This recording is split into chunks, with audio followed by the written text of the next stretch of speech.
Hi everyone, मेरा नाम Piper है और मैं 17 साल की हूँ। टेल मी, क्या आप लॉ ऑफ बूमरैंग में यकीन करते हैं? इसका मतलब है कि आप जैसा दूसरों के साथ करते हैं वैसा ही आपके साथ भी होता है। थोड़े टाइम पहले तक मुझे ये सारी बातें बकवास लगती थी, लेकिन अब आई एम नॉट श्योर। क्या आप मेरी कहानी सुनना चाहते हैं? तो चैनल को सब्सक्राइब करें और फिर मैं आपको सब कुछ बताती हूँ। सच कहूँ तो कुछ महीने पहले तक मेरी लाइफ में कोई प्रॉब्लम नहीं थी। मैं पॉपुलर थी, अपने स्कूल की चीयरलीडिंग क्लब में भी परफॉर्म करती थी। मेरा एक वीडियो चैनल भी था जहाँ पर मैं गेम स्ट्रीम करती थी और बस लाइफ को एंजॉय करती थी। मैं टॉम को डेट भी कर रही थी, जो हमारे हाई स्कूल का सबसे कूल लड़का था। हम सेम कॉलेज में जाने का प्लान बना रहे थे। मुझे अपनी लाइफ में बस एक ही चीज की कमी लगती थी और वो था an expensive camera for high quality broadcast. मैंने अपने पेरेंट्स से इसे मांगा, लेकिन इसके लिए उन्होंने एक शर्त रखी। I would have to finish the term with an A in math. उन्हें ये शर्त नहीं रखनी चाहिए थी। मैथ अकेला ऐसा एक सब्जेक्ट है जिसमें मुझे मुश्किल होती थी। उसके लिए मैं एक ही चीज कर सकती थी। मैंने ज्यादा मेहनत से पढ़ाई करना शुरू किया और इसका नतीजा भी अच्छा निकला। जब मुझे लगातार 3 टेस्ट में A मिला तो मेरी खुशी का तो ठिकाना ही नहीं था। I almost had the camera in my grasp.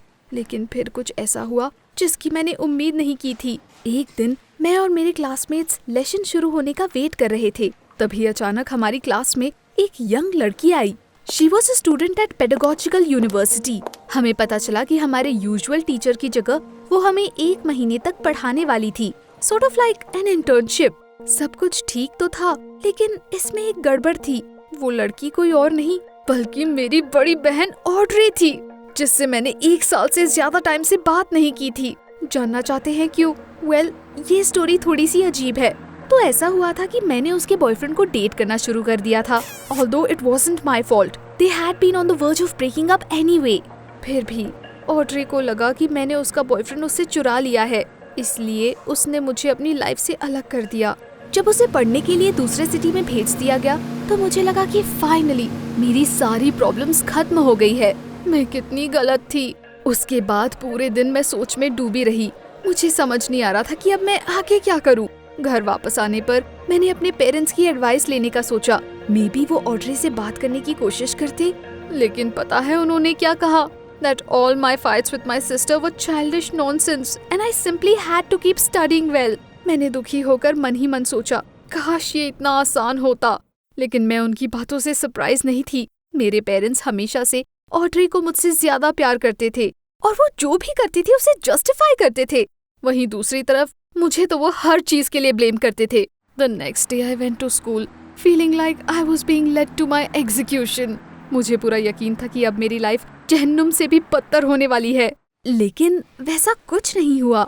Audrey ऐसे एक्ट कर रही थी जैसे कि उसने मुझे पहले कभी नहीं देखा और मेरे क्लासमेट्स को भी शक नहीं हुआ। लेकिन एक लड़की ने मजाक मजाक में ये जरूर कहा कि हम दोनों की शक्लें एक दूसरे से बहुत मिलती है। मुझे इस बात की खुशी है कि हमारे सरनेम्स अलग अलग थे। मैं नहीं चाहती थी कि पूरी क्लास को पता चले कि हम दोनों के बीच कोई रिश्ता है। I didn't want to have anything to do with that stuck-up girl. कुल मिलाकर सब कुछ अच्छा चल रहा था until the first test of course. जब मैंने इसके लिए अपना मार्क देखा तो मुझे अपनी आंखों पर यकीन नहीं हुआ। मुझे सबसे कम नंबर मिले थे, जबकि मैंने पूरे हफ्ते उसके लिए प्रिपरेशन की थी। It was simply outrageous. मैं गुस्से से कांप रही थी और मैंने सबके सामने ऑड्रे से इसके लिए एक्सप्लेनेशन मांगा, लेकिन उसने रूखे तरीके से जवाब दिया, Piper, you should have prepared better. मैं उससे बर्दाश्त नहीं कर सकती थी। उस सिचुएशन की वजह से मुझे बहुत गुस्सा आ रहा था। मैंने डिसाइड किया कि नेक्स्ट टेस्ट के लिए मैं इतने अच्छे से तैयारी करूंगी कि उसके लिए मेरे मार्क्स कम करना इम्पॉसिबल हो जाएगा। आपको लगता है उससे कोई फायदा हुआ होगा? हाँ, काश कि ऐसा होता। एक हफ्ते बाद एक बार फिर से मुझे क्लास में सबसे कम नंबर मिले। ये बिल्कुल साफ था कि अब सीधी उंगली से घी नहीं निकलने वाला था, इसलिए मैंने अपनी उंगली टेढ़ी करने का फैसला किया। मेरा बॉयफ्रेंड टॉम कंप्यूटर्स में बहुत अच्छा था, इसलिए मैंने उससे स्कूल के सिस्टम में जाकर मेरे टेस्ट के मार्क्स चेंज करने के लिए कहा। More than that, he had to do it very carefully so that nothing is changed in my sister's accounts. हमारा मिशन कामयाब रहा और मुझे ऐसा फील हो रहा था कि मानो मैं सचमुच की हैकर हूँ। Well, more like a hacker's girlfriend, like in a cool TV series. लेकिन मेरी खुशी ज्यादा दिन तक नहीं रही। कुछ ही दिनों में उन्हें पता चल गया कि हमने कुछ किया था, लेकिन मुझे समझ नहीं आया कि ये कैसे पॉसिबल था। ऑफ कोर्स ऑड्रे ने फौरन प्रिंसिपल से हमारी शिकायत कर दी। Damn it! मुझे बहुत डांट पड़ी और पनिशमेंट के तौर पे मुझे हर दिन क्लासेस के बाद स्कूल में रुकना पड़ता था। To say that I was feeling desperate would be an understatement. लेकिन मेरे पास अपने नेक्स्ट टेस्ट की तैयारी करने के अलावा और कोई चारा भी तो नहीं था। मुझे अपने पेरेंट्स के सामने अपनी मेहनती स्टूडेंट्स की इमेज जो बनाए रखनी थी। आफ्टर ऑल वो अभी भी ऑड्रे की ही तरफदारी करते थे, जबकि शहर में आने के बाद से वो एक बार भी उनसे मिलने नहीं आई थी। पता नहीं क्यों उन्हें शायद ये बात समझ ही नहीं आती कि मेरी बहन का ऊपर का माला थोड़ा सा ढीला है। लेकिन अगले दिन मुझे एक अच्छा सरप्राइज मिला। Audrey warned our class that we would be getting another test soon. लेकिन सबसे इंटरेस्टिंग बात ये थी कि वो पूरे लेसन के लिए रुकने नहीं वाली थी। इसके बजाय वो हमें काम देने के बाद कहीं जाने वाली थी। मुझे बस इसी मौके की तलाश थी। बदला लेने का ये सही मौका था। मैंने अपने दिमाग के घोड़े दौड़ाने शुरू किए। मैं पहले ही खुद को ऑड्रे को फंसाते हुए और उसके बाद स्ट्रीमिंग के लिए अपना ब्रांड न्यू कैमरा यूज करते हुए इमेजिन कर चुकी थी। मेरा प्लान फेल होने का कोई चांस ही नहीं था।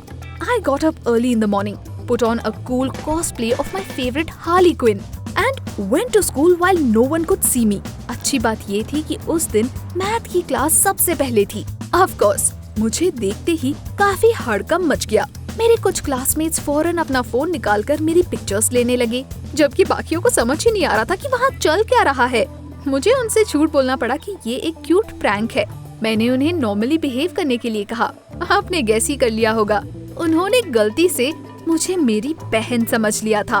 ओह, आपको देखना चाहिए था। मैं इतनी अच्छी तरह से कैरेक्टर में घुसी हुई थी that it felt like I'd been standing with a pointer by the blackboard my whole life. मैंने उसी हुलिये में अपनी क्लास को और 2 और क्लासेस को पढ़ाया। सारे स्टूडेंट्स को यही लग रहा था कि मैं ऑड्रे हूँ। सब कुछ बिल्कुल सही चल रहा था, but I had to be careful. I couldn't let myself be carried away by this because Audrey could come back any minute. Tom ने एक शॉर्ट वीडियो लिया और रंगे हाथों पकड़े जाने के डर से मैं जल्दी से क्लासरूम से बाहर आ गई। हमने वो वीडियो ऑड्रे की यूनिवर्सिटी मैनेजमेंट के पास भेज दिया और अगले दिन पूरा स्कूल उसके बारे में बातें करने लगा। इस पर यकीन करना मुश्किल था, लेकिन दूसरे टीचर्स ने भी इसको सच मान लिया। But of course, I played my part so convincingly after all, and under a layer of makeup, I could easily pass for my sister's twin. इसलिए जब उन्होंने देखा होगा कि उनकी सबसे अच्छी स्टूडेंट दूसरे स्कूल में जाकर क्या कर रही है, तो उनके मुंह खुले के खुले रह गए होंगे। Anyway, इतने बड़े स्कैंडल की वजह से ऑड्रे को हमारे स्कूल से बाहर निकाल दिया गया और अब मैं फाइनली अपनी नॉर्मल लाइफ में वापस जा सकती थी। इसमें बस एक प्रॉब्लम थी। I had to somehow explain what had happened to my classmates. मैंने उन सभी को अपना मुंह बंद रखने के लिए अपने आने वाली स्ट्रीम के अर्निंग्स का एक छोटा सा हिस्सा देने का वादा किया। मैं सचमुच अपनी फेवरेट हार्ली की तरह सुपर विलन जैसा फील कर रही थी। मुझे वापस मैथ्स में अच्छे मार्क्स मिलने लगे। टर्म खत्म होने ही वाला था और उसके साथ ही मेरे पेरेंट्स के साथ मेरी पेट भी। I was so happy the whole nerve-wracking mess was finally over. लेकिन तभी कुछ और हो गया। मैं अपने लिए सही कैमरा मॉडल चुनने के लिए स्टोर में जा रही थी, तभी अचानक मैंने सड़क के कोने में टॉम और ऑड्रे को एक साथ देखा। They were hugging and clearly not discussing math. उन दोनों को वैसे देखकर मेरे होश ही उड़ गए। मैंने अपने बॉयफ्रेंड पर चिल्लाते हुए कहा, Tom, what's going on here? वो तुरंत मेरी तरफ मुड़ा और मुझे देखकर हैरान रह गया। उसने आसपास देखकर मुझसे पूछा, पाइपर, क्या तुम मेरा पीछा कर रही थी? वहीं दूसरी तरफ ऑड्रे ऐसे दिखा रही थी जैसे वो मुझे जानती ही ना हो। She was clearly mental. उसने मेरा बॉयफ्रेंड चुराने का फैसला कर लिया था। मैं सड़क के बीचों बीच खड़ी थी और बड़ी मुश्किल से अपने आंसुओं को रोक पा रही थी। मैं जोर से चिल्ला पड़ी, ऑड्रे, तुम मेरे साथ ऐसा क्यों कर रही हो? इस पर मेरी बहन ने कहा, मुझे नहीं पता कि तुम क्या बोल रही हो। मेरी पर्सनल लाइफ से तुम्हारा कोई लेना देना नहीं है, especially since I don't teach at your school anymore. वो बकवास कर रही थी। मुझे अपने कानों पर यकीन नहीं हुआ। मैं उन दोनों के सामने रोना नहीं चाहती थी, इसलिए मैं वापस मुड़ गई और भागते हुए पास के एक कॉफी शॉप में चली गई। मेरा सर घूम रहा था। मुझे समझ नहीं आ रहा था कि अब मैं क्या करूं। What if they told everything to the school authorities? After all, मैंने जो किया था उसकी वजह से मुझे स्कूल से निकाला जा सकता था। मैं कई घंटे तक कैफे में बैठकर यही सोचती रही कि अब मैं आगे क्या करूं। अचानक मेरे फोन पर एक नोटिफिकेशन आया। It was an email from Audrey. मैंने कांपते हुए हाथों से उसे खोलकर पढ़ना शुरू किया। मेरी पागल बहन ने खुद यूनिवर्सिटी एडमिनिस्ट्रेशन से रिक्वेस्ट करके उसे मेरे स्कूल में इंटर्नशिप करने देने के लिए कहा था, और उसके बाद उसने मेरे पीठ पीछे टॉम से जान पहचान बढ़ाई, यहाँ तक कि उसे हमारे हैकिंग एडवेंचर्स और कॉस्प्लेइंग प्रैंक के बारे में भी पता था। I told your naive boyfriend I loved him and promised I would help him get into university. उस बेचारे को जरा सा भी शक नहीं हुआ। उसका ईमेल पढ़कर मैं अंदर से कांप गई। यानी उसने वो सब बस मुझसे बदला लेने के लिए किया था। How could I have missed it? लेकिन जब मैंने ईमेल का एंड पढ़ा तो मैं और भी ज्यादा डर गई। और बाय द वे, मैंने तुम्हारे हार्ली क्विन वाला वीडियो हमारे पेरेंट्स को भेज दिया है, वो तुम्हें जरूर पहचान लेंगे। बस इतना ही नहीं, Now it seems I don't have a camera, a boyfriend or a school anymore. और ये सब कुछ पास्ट में की गई उस स्टूपिड मिस्टेक की वजह से। मुझे समझ नहीं आ रहा कि मैं घर वापस जाकर अपने पेरेंट्स को क्या कहूँगी। प्लीज कमेंट्स में मुझे बताएं कि क्या मैं अभी भी इस मुसीबत से बाहर निकल सकती हूँ।